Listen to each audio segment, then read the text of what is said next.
Pak Priyadi, dengan perjuangan yang semua dari bawah gitu Iya. ya. Gimana sih tips ya buat anak-anak muda nih, ya kan? Tips menjalani kehidupan yang penuh dinamika.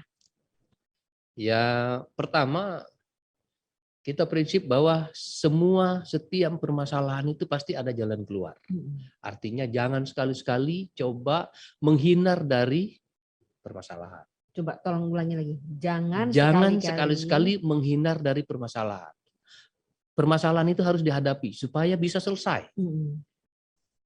Kalau enggak dia akan ngejar terus masalah ini. Lama-lama berat ini masalahnya bisa. Jadi selagi dia jadi masalah yang kecil, bereskan. Jangan sekali-sekali menghindar dari masalah. Selesaikan. Kedua, jangan panik. Sabar. Jangan panik.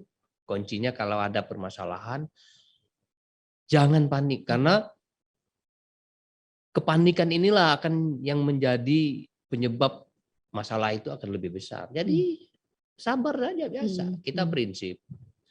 Tidak ada masalah yang tidak bisa diselesaikan. Artinya kalau kita nabrak tembok, kalau kita lihat tembok itu anggap masalah tidak bisa kita tabrak, ya jangan dipaksakan ditabrak. Coba lihat kiri kanannya. Ada enggak jalan di sebelah kanan? Ada enggak jalan di sebelah kiri? Kalau enggak ada, lihat juga ke atas. Bisa enggak tembok ini dipasang tangguh? Kita jalani, kita tangguh. Jadi harus banyak akal.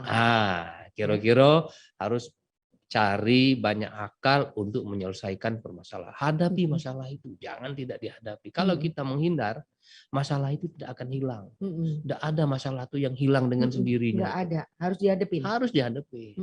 Nah, makanya dihadapi. Dan jangan panik. Hadapi masalah itu, santai, tapi serius.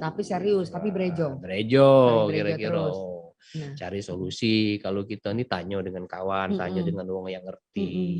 Karena prinsip tidak ada manusia nih, Mbak Weni, yang tidak punya masalah. Ada galau. Nah, tinggal mak mano masalah kita, mak mano masalah kawan kita. Ya kalau pas sama mungkin dia sudah punya pengalaman. Kalau aku sih itu.